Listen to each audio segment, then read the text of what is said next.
नमस्कार दोस्तों, कैसे हैं आप लोग? आज मैं डिस्कशन करने वाला हूँ एक इम्पोर्टेंस टॉपिक के बारे में। इम्पोर्टेंट टॉपिक्स इसलिए बता रहा हूँ क्योंकि बहुत दिनों से मुझे कमेंट्स किया जा रहा था कि सर ईटीएफ के ऊपर आपने इतने सारे वीडियोस डाले, बहुत शानदार वीडियो था। तो और कोई ई टिप्स के बारे में चर्चा करिए जिसके ऊपर हम लोगों को भी नॉलेज मिले, हम लोगों को भी कुछ सीखने को मिले। तो मेरे वीडियो हमेशा आपको सिखाने के लिए होते हैं, इन्फॉर्मेशन देने के लिए होते हैं। उस इन्फॉर्मेशन को प्लीज एक बार वेरीफाई करना, आपके सेबी रजिस्टर्ड एडवाइजर के साथ बातचीत करना, उसके बाद काम करना। क्योंकि मैं कोई सेबी रजिस्टर्ड पर्सन तो है नहीं, मेरे ओपिनियन आपके सामने रख रहा हूँ, आप उस ओपिनियन को जरूर वेरीफाई करना। तो आज जिस ईटीएफ के बारे में बात करूंगा उससे पहले कुछ इंपॉर्टेंस डेटा आपको दिखाऊंगा। क्योंकि देखिए, जब भी मार्केट में एक ट्रेंडिंग होते हैं, आप ध्यान से देखना, निफ्टी और गोल्ड के हिसाब से बात करूं तो आज गोल्ड कहाँ पे है आप सभी जानते हैं। गोल्ड ने लास्ट मतलब एक दो सालों में कितने परसेंटेज रिटर्न दिया, सारे लोग तो हैरान हो गएंगे। मतलब हो चुके हैं कि अगर मैं 2 साल पहले अगर गोल्ड के ऊपर निवेश करता तो आज एक बढ़िया रिटर्न मिलता।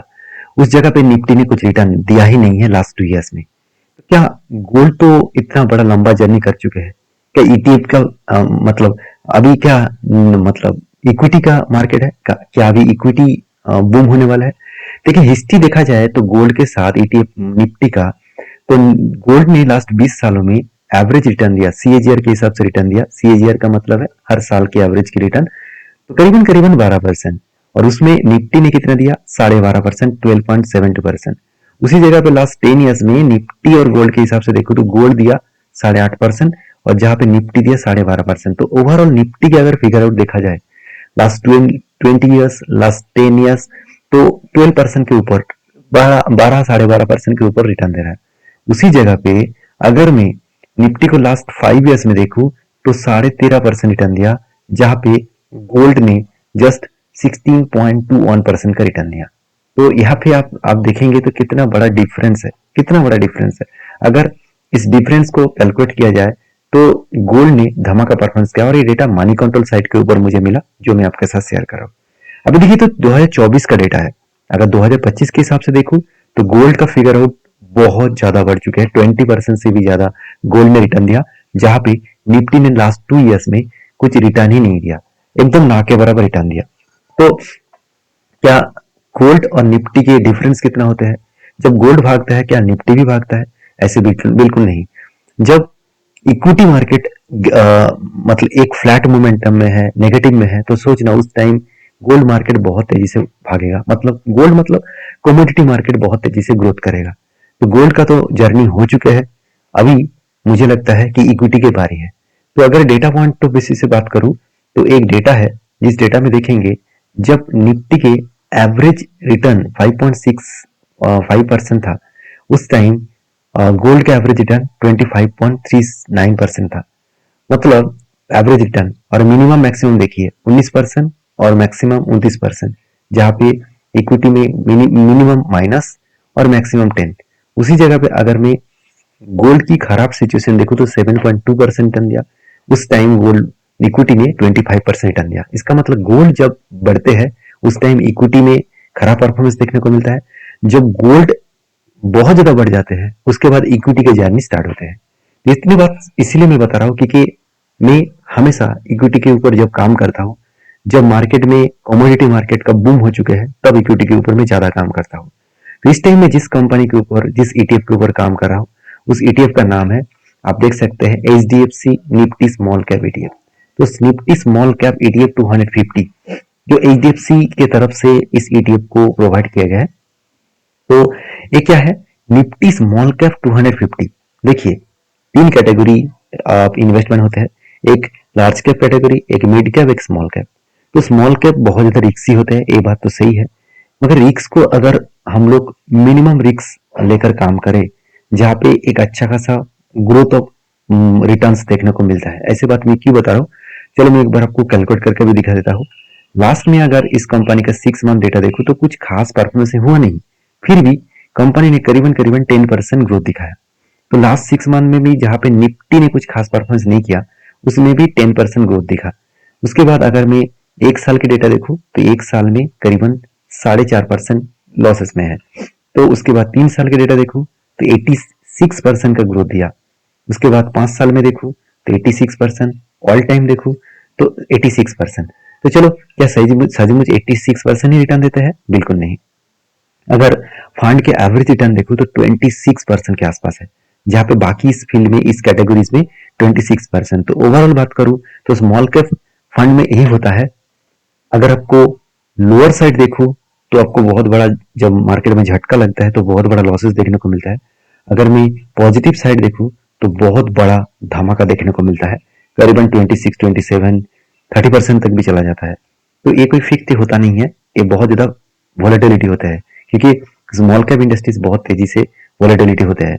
तो जब मार्केट नीचे होते हैं, मार्केट जब फ्लैट होते हैं, उसके बाद जब मार्केट, पूरा मार्केट अप होते हैं, तो सबसे ज्यादा मतलब ग्रोथ देखने को मिलता है small cap and mid cap में। तो इसीलिए मैं स्मॉल कैप के ऊपर ज्यादा पॉजिटिव हूँ।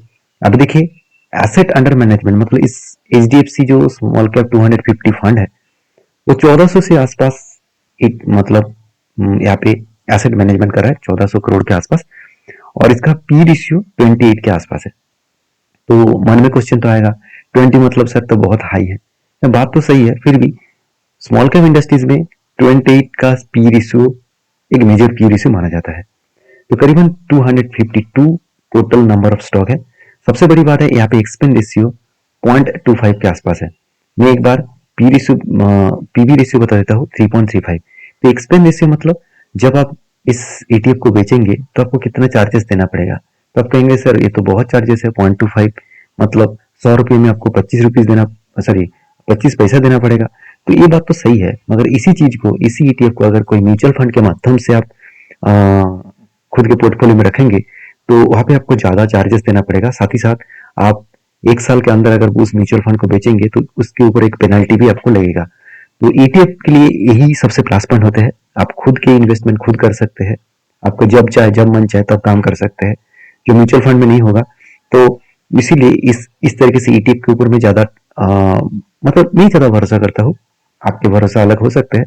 2023 में इस फंड स्टार्ट हुआ, तो इस फंड में जो जो कंपनी है आप देख सकते हैं, मल्टी कमोडिटी एक्सचेंज मतलब एमसीएक्स, सॉरी एमसी, उसके बाद देखेंगे तो लूरियस लैब्स, सेंट्रल डिपोजिटी जो है, मतलब जो फाइनेंशियल सर्विसेज है, साथ ही साथ डिलीवरी कंपनी है, रेडिको खैतान है। इस तरीके से देखिए बहुत ज्यादा रिक्सी कंपनी इसके अंदर देखने को मिलेगा। आप 2 नंबर लिस्ट में जाएंगे, यहाँ पे RBL bank, PNB housing finance, तो इस तरीके से कंपनी दिखेगा जो हाई रिक्सी कंपनी देखने को मिला है। तो मेरे हिसाब से आप यहाँ पे देख सकते हैं किस तरीके से कंपनी को यहाँ पे मतलब इस पोर्टफोलियो के अंदर रखा गया है। तो मैंने सारे पॉइंट्स आपके साथ डिस्कशन किया। अभी मैं अगर इसको एवरेज 26% भी पकड़ के चलता हूँ, मतलब मान के चलिए लास्ट 20 सालों में कंपनी 25% के हिसाब से भी अगर रिटर्न दे, जहां पे निफ्टी का रिटर्न है करीबन 12.5 से 13% लास्ट 20 ईयर्स, तो कितना बड़ा डिफरेंस आपको दिखेगा, तो अभी आपको पता चलेगा। चलो मैं एक बार आपको वो भी दिखा देता हूँ। मैं एक बार आपको वो कैलकुलेट करके दिखाऊंगा। देखिए यहाँ पे मैं आपको कोई ये नहीं बता रहा हूँ कि आपको ये करना ही पड़ेगा, मैं जस्ट एक कैलकुलेटर में आपको एग्जांपल दिखा रहा हूँ। मान के चलिए आप हर मंथ आप मतलब 1000 रुपये अभी इस फंड में डालते हैं, तो क्या बनेगा वो देख सकते हैं लास्ट 20 सालों में। ड्यूरेशन ऑफ पीरियड में 20 ले लेता हूँ, और मैं सबसे पहले निफ्टी का रिटर्न दिखाऊंगा लास्ट 20 ईयर्स में। तो निफ्टी एवरेज रिटर्न दे रहा है मान के चलिए 12.5%।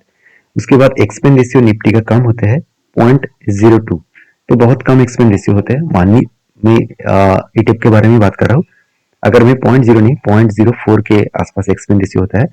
तो इस हिसाब से अगर मैं कैलकुलेट करके देखूं तो देखिए करीबन करीबन आपका 20 साल में टोटल आपका इन्वेस्टमेंट होगा, 1000 रुपया करके इन्वेस्टमेंट कर रहा है, तो 2,40,000 के आसपास टोटल इन्वेस्टमेंट होगा लास्ट 20 साल में। और आपका जो एक्सपेंस जाएगा करीबन 5,800 रुपीज आपका एक्सपेंस कट आउट हो जाएगा। उसके साथ गवर्नमेंट का जीएसटी टैक्सेस अलग है। तो टोटल आपको कितना कंपनी मतलब ईटीएफ कितना देने वाला है, अगर निफ्टी 20 में काम करे तो करीबन करीबन 10.5 लाख के आसपास। और यही देखिए पासा थोड़ा सा चेंज हो जाएगा, अगर मैं टॉपअप के हिसाब से हर साल में 10% खुद के इन्वेस्टमेंट को बढ़ाऊंगा। मतलब इस साल 1000 किया पर मंथ, नेक्स्ट ईयर में मैं 1,100 रुपया करूंगा, क्योंकि 10% बढ़ जाएगा। इस तरीके से मैं हर साल 10% करके इंक्रीज करूंगा। तो देखिए जो 10.5 लाख था वही चेंज होकर कितना हो जाएगा, करीबन 21 लाख, मतलब दुगना हो जाएगा जस्ट 10% बढ़ाने के बाद। तो मेरे कहने का मतलब है, अब ये तो सिर्फ निफ्टी 20 के ऊपर देख रहा है, मतलब निफ्टी के ऊपर देख रहा है, निफ्टी ईटीएफ के ऊपर देख रहा है।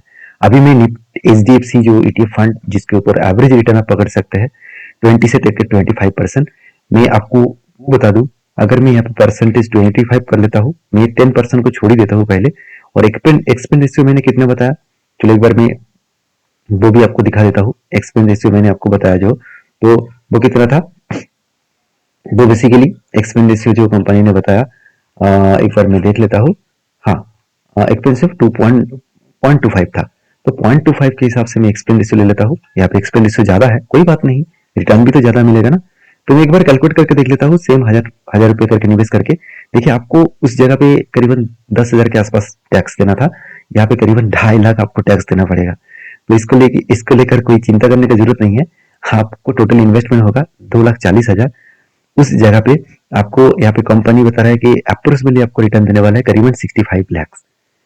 तो पासा ही पलट जाएगा अगर इस जगह पे आप हर साल 10% इन्वेस्टमेंट बढ़ा देंगे। और कैलकुलेट करके देखेंगे तो करीबन करीबन 98 लाख इन्वेस्टमेंट आपका दिखेगा, ऑलमोस्ट ऑन शेयर के आसपास। तो सिर्फ 1,000 रुपए करके पर मंथ इन्वेस्ट करके इतना बड़ा एक पोर्टफोलियो बना सकते हैं। तो मैं आपको ये नहीं कहूंगा कि आप ब्लाइंडली इस तरीके से इन्वेस्टमेंट के ऊपर काम करें। तो आप इसमें इन्वेस्टमेंट की सबसे बड़ी बात है, मान के चलिए आप कहेंगे सर मेरे पास 200 रुपये बचते हैं, क्या मैं 200 रुपये में काम कर सकता हूँ? तो देखिए, अभी तो 170 चल रहा है, तो इजीली आप 200 रुपये में काम कर सकते हैं। तो मैं मान के लेता हूँ कि 200 रुपये करके मैं इन्वेस्ट करूंगा हर साल, तो वो कितना बनेगा? तो भी आपका बनेगा करीबन करीबन जस्ट 200 रुपये करके इन्वेस्ट करके भी आप 20 लाख बना सकते हैं। तो यही होता है पावर कंपाउंड ऑफ ग्रोथ का। तो मैं आपको सारे पॉइंट्स आपके साथ डिस्कशन किया हूँ, फिर भी मैं कहूंगा किसी भी बात को सुनकर मेरा डायरेक्टली इन्वेस्टमेंट मत कर देना। आप प्लीज एक बार आपके एडवाइजर के साथ बातचीत करें, और रिक्सी जगह पे आप जब भी काम करेंगे स्मॉल कैप मिड कैप में, हमेशा याद रखना कि इस तरीके से रिक्सी फंड बहुत ज्यादा हाई वोलेटिलिटी होते हैं, तो जितना आपको प्रॉफिट भी दिखाएगा उतना बड़ा आपको लॉसेस भी दिखाएगा। तो उसके लिए तैयार रहिएगा, और वीडियो अच्छा लगे तो लाइक करिएगा, दोस्तों के साथ शेयर भी करिएगा। इस तरीके से अपडेट ETF का अपडेट और भी पाना चाहते हैं तो मुझे कमेंट्स में ETF जरूर लिखिएगा। नेक्स्ट वीडियो में आपको एक बेहतरीन ETF के बारे में चर्चा करूंगा। नेक्स्ट वीडियो में, तब तक के लिए धन्यवाद।